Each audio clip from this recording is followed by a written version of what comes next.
Hey y'all, I saw this whole Chase Bank so-called glitch going on online, and I wanted to give you an explanation for it because I've been in banking for over 10 years and I have pretty good insight on what's actually going on. So there's two different things I saw. There was um, the credit card tap thing, and then there was it's like very large amounts of deposits, and then they'd be made available right away, and people would just withdraw the cash. So as far as the tap thing, so basically they would glue shut the insert card, and then you'd be forced to use the tap feature on your card. So what happened is people would do withdrawal. They would get startled because someone was around, and then they would leave abruptly after they got their cash, not realizing that there's a screen still open saying, hey, did you want to continue with another transaction? And someone would come up and say, yes, take their money extra times and leave. Of course, everyone knows there's cameras in ATMs, so it'd be easily verifiable for the bank to say, okay, this person's not the card holder. They left and someone else came up and took their money. But Chase, being dicks, I'm sure denied them because they don't want to give out money. They're like insurance companies sometimes. It's just how banks are. They just, if they can get away with not giving you money, they won't. If they're any good, they'll admit to their mistakes and then credit you back like they should. But we all know these Banks of America and Wells Fargo's are. They're just like Chase, where if they can get out of getting your money, they will. Now, the one that's really more egregious, in my opinion, is this giant deposits. You'll see people with like $30,000. I saw one with like $900,000. Just some ridiculous amounts. What that is, it has to be either a fake check or some sort of invalid check, something that's not an actual real check tied to real money. There's this fake money. So they'll get that. They'll go to an ATM and deposit. And what Chase is doing is they're making that available the next day. Normally what happens is they won't. They'll put a hold on that for whatever amount of time. Usually it's about a week or longer.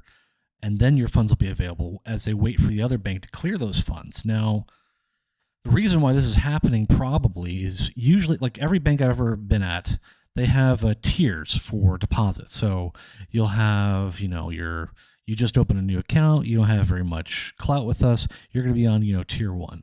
Then, you're been here a while, or, you have a small business, you have bigger balances, you're going to be on tier two. And then you're going to have like VIPs, they're going to have the highest tier. They're going to have like $20,000 limits. They're going to have, and this is usually how it's like, you get like $1,000, you got $10,000, you got $20,000. That'll be available the next day because that's just how they operate with their business. They are good for these amounts. They don't have to worry about these people as, you build trust with your bank.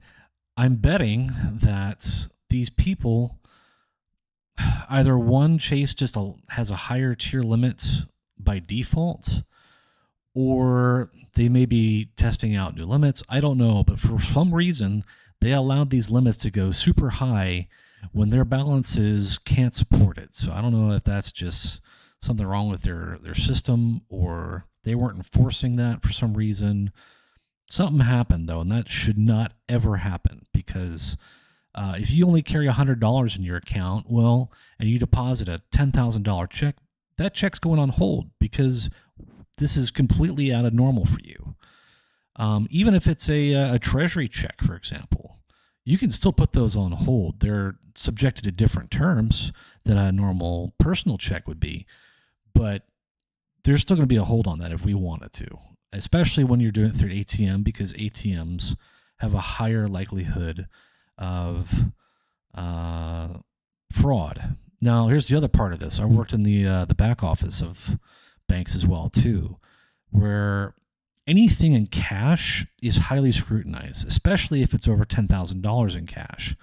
But even if it's anything over $5,000 in cash, if you just normally take out, a couple $100 here and there, they're going to see a sudden spike in cash, and go, wait a minute, what happened here? And start asking questions. And if it doesn't add up, that gets escalated. And I guarantee you that's what's happening with all these customers that are withdrawing large amounts of cash. Their cases are getting escalated and they're getting looked into.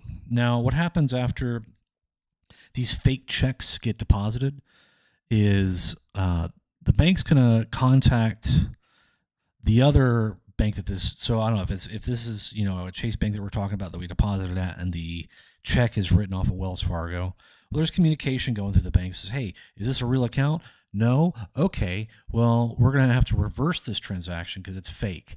So that means you now owe whatever that fake check was worth. So if you deposited a $25,000 fake check, then you now owe, what would normally happen is that would be reversed and you'd be back to zero. But if you took out $25,000 in cash, well, now you need to give that cash back to go back to your zero balance. Otherwise, you owe the bank. And if you don't give it back, well, now you get either your account's closed, if you're lucky, you'll be subject to collections. And then the other bad things keep happening is, I don't know if they're going to put out a warrant for you or not. I don't know if it goes that far, but it might. What will definitely happen at the very minimum is you're going to be put on a list essentially for other banks. So if I want to open a bank account at another bank, where I was at, we used a system called check systems. So anytime you try to open a new bank account and you had debts at another, there goes something. You had debts at another bank, you would say, oh, we can't open an account for you, sir. You owe money at, I don't know, some Florida bank here. You got to go take care of it. And even then, we wouldn't necessarily give you a bank account. It was up to the managers whether or not they wanted your business. So the simple message here is don't do this. Don't fall for this. It's a tale as old a time. If you've ever seen the movie Catch Me If You Can, it's just a more tech version of check kiting. You're basically Leonardo DiCaprio writing a fake check and then taking the funds out. And if I don't think you remember that movie, Tom Hanks is from the FBI and he goes after that guy. Bad things happen because if you don't remember, banks are federally insured, which means any crimes that happen at a bank are federal jurisdiction. Like if you rob a bank, the feds get involved. It's not the local police, it's the feds. So don't do this.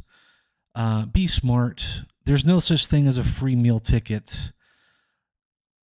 That's how this how the world works. That's how the cookie crumbles, if you will. All right, y'all. Have a good night.